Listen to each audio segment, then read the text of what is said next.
Hello, hello, friends. It's your buddy Nick here with Game with the Guys.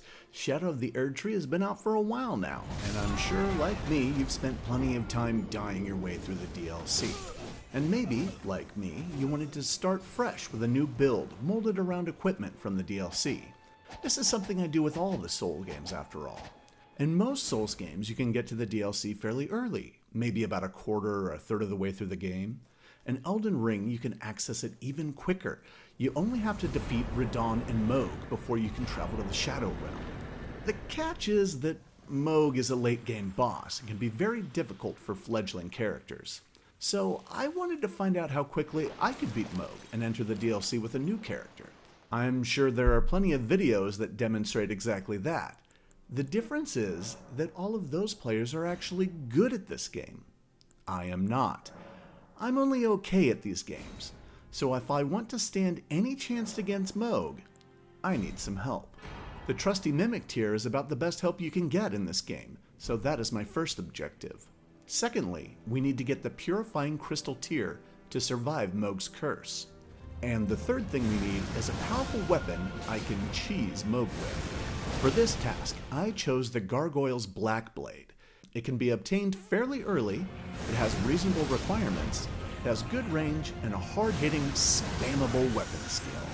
So join me now as I share with you step-by-step instructions on how to find these items, max them out, and how to fight your way to Miquella's cocoon with the lowest amount of skill necessary. The first thing we need to do is to talk to Vare. He is our ticket to an early audience with Mohg, after all.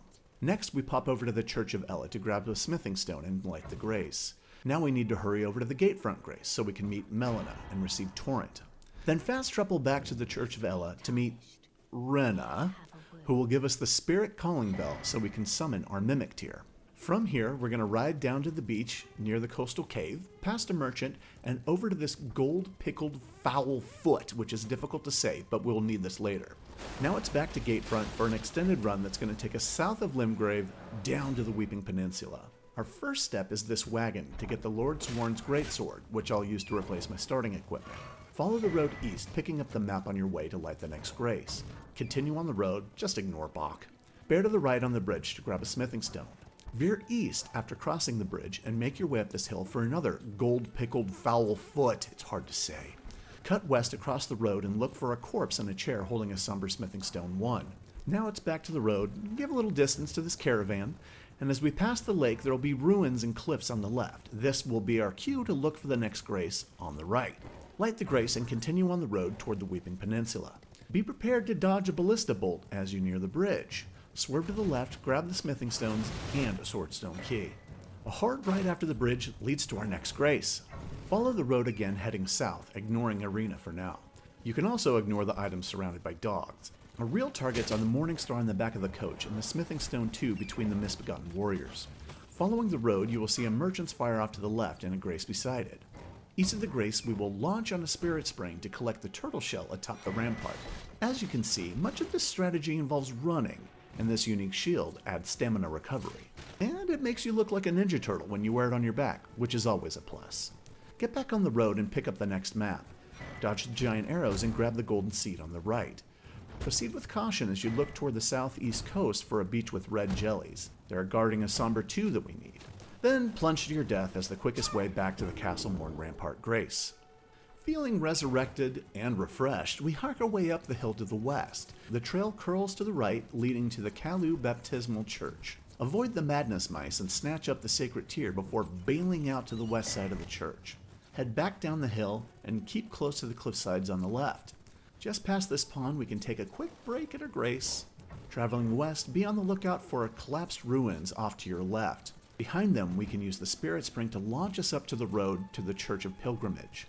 Light the grace and pick up the sacred tear. Now pop out to the graveyard to the west and get the blood grease under this pole.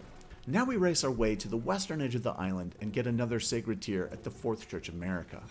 Warp back to Gatefront and take the road through the Gatefront. This will be one of the longer runs, taking us from Limgrave into Liurnia and onto the doorstep of the Academy at Rea Lucaria. Following the road, do your best to avoid the enemies, then grab the golden seed and light the grace at Stormhill Shack. Proceed to be eaten alive by wolves. That part is optional, but it shows you exactly how I do most of this strategy with as few unspent runes as possible. Jump up to get the Stone Sword key, then introduce yourself to Rodrika.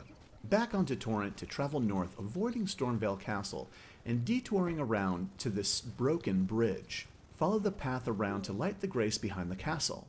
Swing over to the Church of Irith to get the second tier. Then follow the dirt road through the crevasse and down to the grace and the merchant. This guy is very useful since he sells some early smithing stones. We can see the next map location on our map, so mark it now. It's heavily guarded from the front, so simply grab it from the back. Now head to the north and look for some sheer cliffs off to the right side of the lake. Eventually you'll see an altar in the distance. Avoid the land squirters and grab the 3 smithing stones around the back. Escape over to the nearby spirit spring and vault over the cliff. This will take us to a unique battleground and a road that will point us straight to the academy. Light the grace and follow the broken bridge to our next map and grace. From here, travel due west to the minor Erdtree until you find a grace atop some ruins. Now, swing around to the northeast and through these archways where you'll find a giant crab guarding 3 more smithing stone 2s. Avoid its attack, go to the right, make a break around the corner to the left, jump up onto the steps, and make a hard turn to the right to the east. A busted church means it's time to turn right again to find a golden seed. Reverse course, north then west, and charge up the stairs. Be sure to grab the smithing stone 3 on the right before cruising around the flame chariot. Take the northbound road to the academy gate and activate the grace. From here, we're going to fast travel back to the fallen ruins of the lake for another long Liurnia run. I'm marking a few points I want to hit to start the route, and we'll be on our way. First is a trio of smithing stone 2s, and hopefully the lobsters here are as lazy for you as they were for me. Next, we set a marker down in front of the Rose Church so we can find Vare a little easier later on. Then it's on to another set of smithing stone 2s. Head due north and you'll cross right over the Temple Quarter Grace. Back onto Torrent we go, and northbound again. Sneak around the back of the dragon here to get the Academy Glintstone key. Now curl around to the left of the rocks to protect yourself from its breath. Once you've turned your way all the way back to the west, gallop over the shore and follow the dirt road north. Before you get to the 4 Belfries Hill, there will be a grace on the left. Split the red jellies here and grab the blood grease. Try not to get distracted by all the excitement on this road. We'll be on here for a while. Eventually there'll be a grace off to the left followed by a map. Continue north through the ruins, avoiding the Gauntlet of Spells, and bounce off this wall under the stone arch to reveal the path. Say hello to E.G. if you like. He sells somber stones 1 through 4 in case you miss one. Now, backtrack southeast around the ruins until you find a spot you can safely drop down. Once you do, turn northeast and ride toward the distant canyon. There's a somber 4 on the seated corpse at the back of this offshoot. Here's the map location. Now we bolt through the canyon, lighting this grace on the way. There's a golden seed near the back of the canyon and another grace. There's a lot of smithing stones in the path up this ladder if you want to take the time to grab them. This time we're going to follow the opposite side of the canyon back out and up the incline to the Bellum Church for a grace and a sacred tear. Now travel northeast out of the church until you are bombarded by heavy artillery. Ride with purpose, and hopefully you don't get one shot by a catapult. Once safely behind enemy lines, the road will lead you to the Grand Lift of Dectus. Light the grace, then rush back out to the right side and drop down. Quickly vanquish the Scarab here to gain a somber 3. Since we've traveled beyond Limgrave, Melina will now take us to the Round Table Hold. This also triggers Roderica to move there, and she'll be available for spirit tuning. Take care of your business here and travel back to Stormhill Shack. Grab the golden seed that Roderica left behind for you. We follow the highway back down until we see the baby Erd. Veer off to the left for a cluster of smithing stones. I stopped by this graveyard for some free money. Do so if you like. Then it's northeast to the War Master Shack to light the grace. Head south to trick a troll into breaking the statue for you. Your reward is 5 smithing stone 1s and a smithing 2. Next we flee the scene to reconnect with the road up to the north. We skip Alexander and light the grace before grabbing a pair of smithing stones on the bridge. Follow the road and wave to the merchant, then to D, and eventually light the next grace. We're going to avoid conflict in these ruins, but stop by the crypt to get the talisman. You will need a stone sword key here, but you should have one in your inventory. Here we get the green turtle talisman to equip in our single slot. This stacks with a stamina recovery from the Ninja Turtle shield, so our gains will be quite nice. Then it's back on the road to Caelid. Give a wide berth to the church to the left so you're not invaded. Light the grace, then get back on the road and follow the northeast path. Try to avoid the hungry puppies here on the road because they hit hard and we are lacking vigor. Then there will be a grace on the left for our next checkpoint.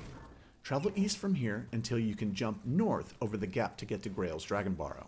Light the grace by the root arch and point your sights on the tower ahead. Look for this scarab perched on the root to get a somber 8.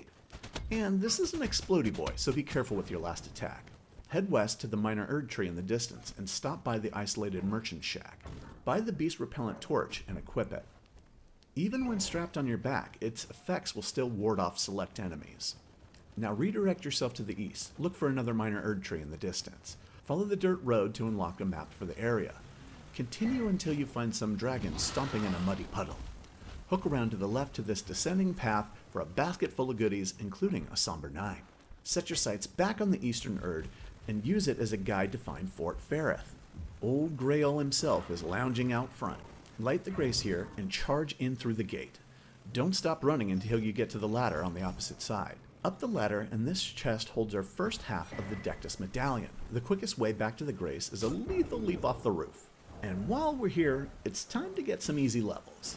Equip the Morning Star and coat it with Blood Grace. This combo will proc the bleed mechanic fairly quickly. Find a safe spot to hack away at Grail, and be sure to pop a gold pickled Foulfoot before striking that final fatal blow. There are some smithing stones and a sword-stoned key on top of this white peak to the west. Grab those if you like, then level up your character back at the Grace. To use the Gargoyle's Blackblade, we need to level our strength to 12 so we can use it two-handed. Dex needs to be 10, and Faith up to 22. I'd throw the rest at Vigor for now. At this point, I'm going to do an optional run through Caria Manor, starting at the Grace by Old Ouija. There are some very useful items to be found here, but it is by no means required to open up the DLC. You'll see that I equipped the torch here as my primary weapon. It won't repel any of the handsy freaks here, but you can stun them with a quick whack if they get too close. Keep the turtle shell equipped too, because there is a lot of running involved. Pick up the 3 smithing stone 2s straight in through the gate, then sprint along the road until you can get to safety. The trick in the manor is to keep running and to stick to the main path. After the second grace, there's a golden seed we can grab. Try to avoid these puppies and take the alternate path to the left to circumvent the troll. Rush up the stairs, then take a sharp left turn. We're going to follow this path down through the warrior jars. Be sure to grab the smithing stone 3 between the 2 big jars. I forgot it the first time and had to go back. But the real prize for me is Carian Grandeur back down at Carian Manor. This is going to be my preferred attack against the Blackblade Kindred to take its sword from him. And now, it's time to go get that sword. Start off at the Aguil Lake North Grace. We're going to follow the road southeast, then switch to this dirt path when it forks off to the left. Be sure to light the grace off to the right before limboing under Kenneth Height. Continue on until you get to the Third Church of America, and we'll grab the Flask of Wondrous Physics and a Sacred Tear. Search the pond to the northwest for the Warpy device and take it over to the Bestial Sanctum. Crack open that gate and activate the grace inside. Now comes the most tedious task of this whole video. Many of you already know this method to cheese the Blackblade Kindred, but I'll explain it for those of you who don't. Killing the gargoyle this way takes a long time, and it's still quite dangerous. The idea is to attack it, then run away and hide until it de-aggros. I chose to upgrade my Lordsworn Greatsword to +7 with a magic infusion, and use Carian Grandeur, but you can use any type of attack you want. My combo does 665 damage per swing, so it takes me about 20 hits to kill the gargoyle. After I strike, I like to take a slightly indirect path back through the door and with a sharp turn once inside. Then I hide in the second nook on the right as close to the wall as I can. Many of the gargoyle's attacks can clip through the walls, and he has powerful projectile attacks that he can use too. My path back to my hiding hole is specifically designed to avoid the ranged attacks. If you come out before the Blackblade Kindred is fully de-aggroed, it will attack you again. You'll know it's safe once it places its halberd on its back and comes to a complete stop facing away from the sanctum door. Remember, before your final attack, use a gold-pickled Foulfoot for the extra souls. Sword acquired! And now we can take this trail down to get a golden seed before warping back over to the Round Table Hold. Upgrade your new demigod killing weapon to +4 and use the rest of your souls for some levels. Here I recommend leveling mine to 17, which allows you to use the weapon skill 7 times before you run out of focus points. Use the rest on vigor and endurance. Soon we'll take on Starscourge Radon, but first we must trigger the festival to begin. And the way we do that starts in the Mistwood outskirts. I suggest placing a marker to guide you to the map. From there, it's southeast to get the tiers, and we'll make our way back to the road to find the grace near Fort Height. Run on up, grab the golden seed, then you can pretty much ignore the enemies. Or you can test out your new sword on them. Either way is fine. Cruise on up the ladder and unbox the left half of the Dectus medallion. Now it's time to activate the Grand Lift of Dectus, so warp on over to the Grace. Push your medallion and ride the lift up to the Altus Plateau. Stick to the road here until it forks to the left. Light the Grace on the right, then continue on to the Golden Seed. We'll grab the map ahead, then hang a Yui back to the main road. If you climb the stairs hastily, you aren't in much danger here. Split the tree sentinels and burst through the gate. Pick up all the goodies, light the Grace, then take Torrent up the northern road. Skip this gargoyle fight and grab another pair of golden seeds. Now continue on in the same direction, skip another fight, and light the Grace on the right just before the gate. Resting anywhere on the Altus Plateau will initiate the Radon Festival. So do it! But now we have to get there. So start at the Grace at the Kalem Ruins. We're basically just going to follow the main road south.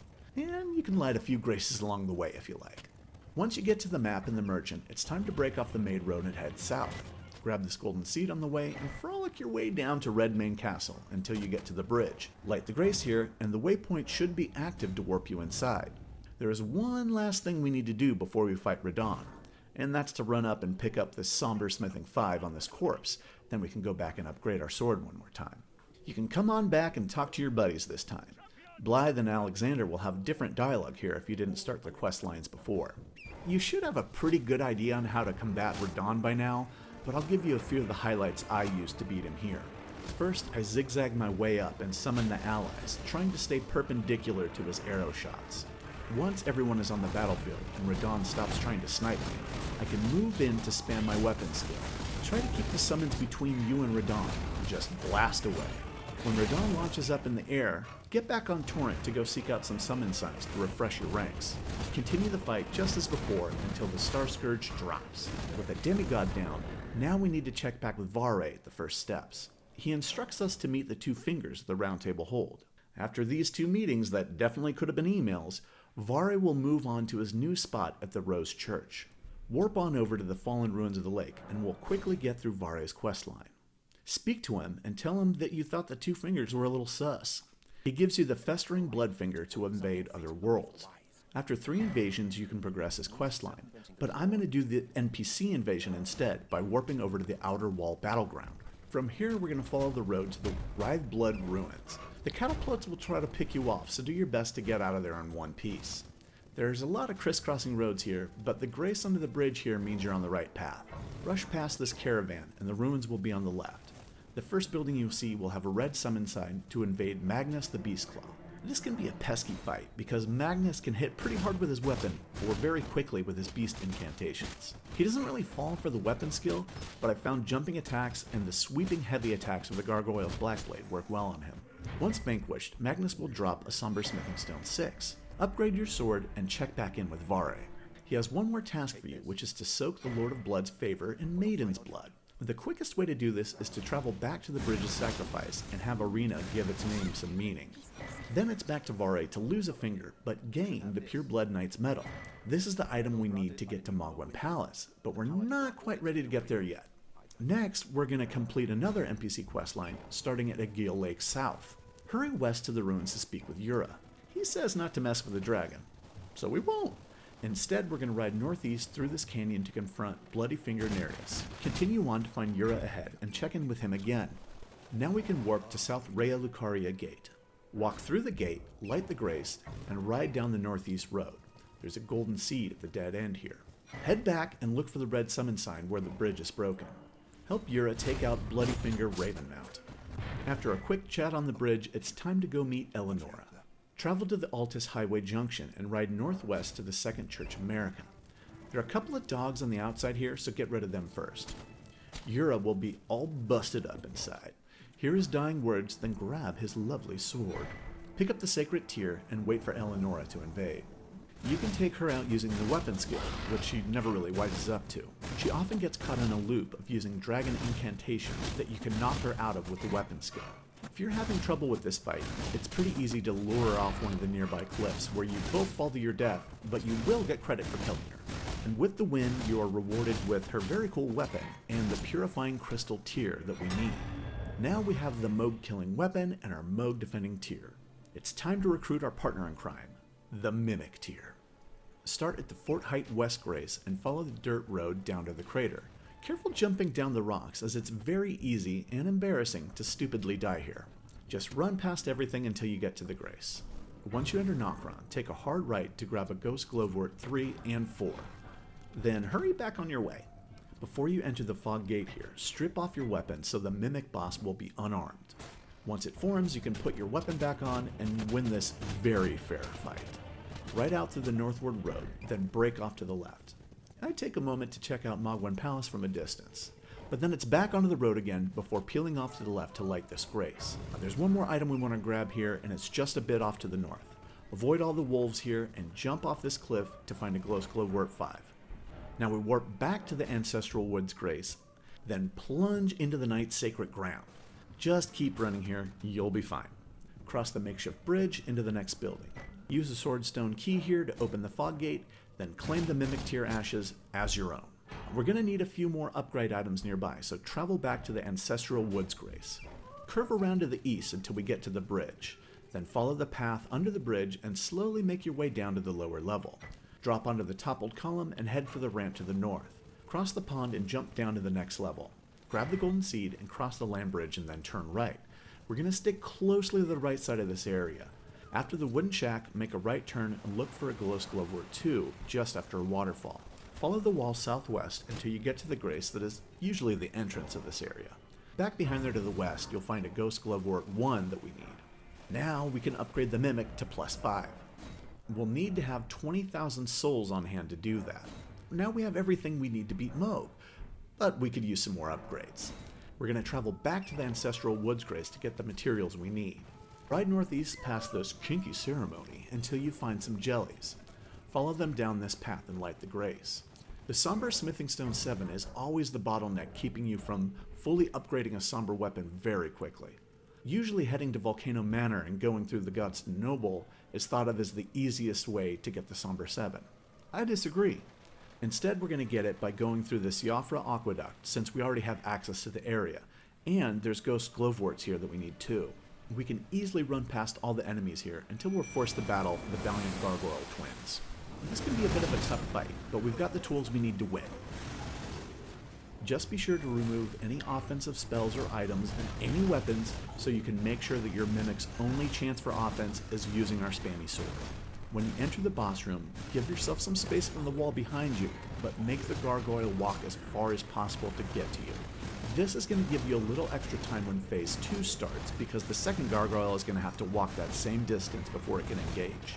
When fighting, try to keep a medium distance and just blast away. Avoid the poison breath attack and be ready to rush in if you stagger the gargoyle. Hopefully your Mimic will keep its attention so you can just focus on spamming the weapon skill. After defeating them, run off to the west to find this Grace. Northwest of there is where you find your ride down to Deep Root Depths.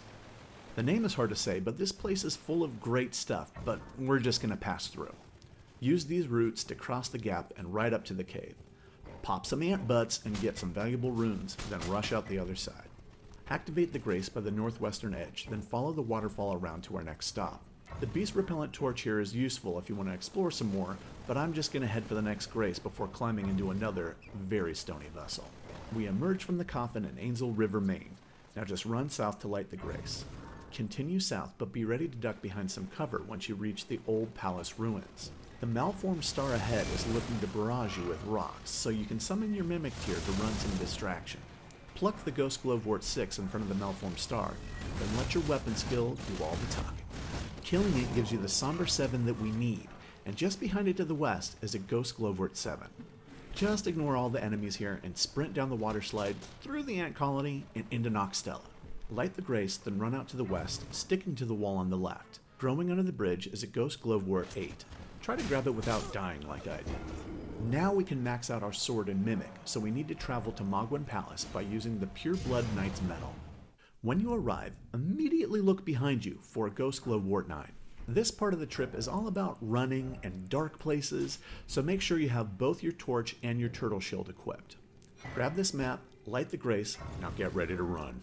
Following the path up is pretty straightforward, but you'll probably have to jump over an enemy or two. Once in the palace proper, you're going to want to follow the path west until you hit this fork. Turn to the right to ignore the merchant and escape death. In this next section, you want to follow the trail of scattered stairs that will lead you up to another Glowwort 9 and eventually to an exit to the east. Light the grace and let your heart rate come down a tick before plunging right back into the palace. Following the edge on the left, drop down in the zombie disco where our great ghost Glowwort is growing and glowing. Pick that flower and hurry on out of there. Back out past the grace, there are a swarm of enemies surrounding an altar. We're going to run a distraction route along the left side, then jump around the back. Hook around to the right and weave back up to grab a somber ancient dragon smithing stone in this chest. Take the escape route straight past the statue and jump down to find relative safely and a golden seed. Now when you're able to, fast travel back to the round table hold and fully upgrade your sword in your mimic tier. Mohg is the last thing standing in our way, so warp over to the Dynasty Mausoleum midpoint and get ready for battle. Make sure that you mix the Purifying Crystal tier into your Wondrous Physic. Double check that the Gargoyle's Blackblade is the mimic's only offensive option, and you'll be ready to go. This fight is just a matter of summoning your mimic tier, activating your Wondrous Physic, and spamming your weapon skill. The most difficult part of this fight is that Mohg hits pretty hard, and my character does not have a lot of hit points. He caught me in a combo in our first matchup, but I won round 2. Here's how. Try to stay a medium distance from Mohg, and keep pressure on with your weapon skill. The constant battering will eventually break his stance, so be ready for that free hit. Phase 2 of the fight is more dangerous, but the same strategy applies. If he's still proving a bit too difficult, it doesn't take very long to grab Mohg's Shackle to give you that extra edge. First, you'll need to activate Fia's questline, which can be easily done by visiting Ranni in her Rise. Then travel back to Deep Root Depths to challenge Fia's champions. Defeating them opens a waypoint right into Leyndell Royal Capital. Run past all the enemies and traverse the rooftops to get down to the main road. Tumble past the Erdtree avatar and be sure to light this grace before continuing on. Just rush through here, sneak behind the dragon, find the well and the crumbling ruins below, now jump in. Just follow the path till you get to the subterranean shunning grounds. Light the grace and get ready to avoid imps before using the pipes to drop down to the bottom level. Rush through the doorway and head to the right. Rest and reset the area so the lobsters are no longer aggroed. Now run back through the door and Mohg's Shackle will be just to the right. You can use this item to bind Mohg up briefly and get him some free hits, but you can only use it twice and only during the first phase of the fight. The combination of the Shackle, Purifying Crystal tier, Gargoyle's Blackblade plus 10, and a maxed out Mimic tier should make this fight laughable even at lower levels. Now Mohg is out of the way and the path to the Shadow Realm is wide open. I hope you found this tutorial helpful. If you did, then please like this video. And if you didn't, then leave me some hate mail in the comment section below. So long for now. May the golden rays of grace guide your way.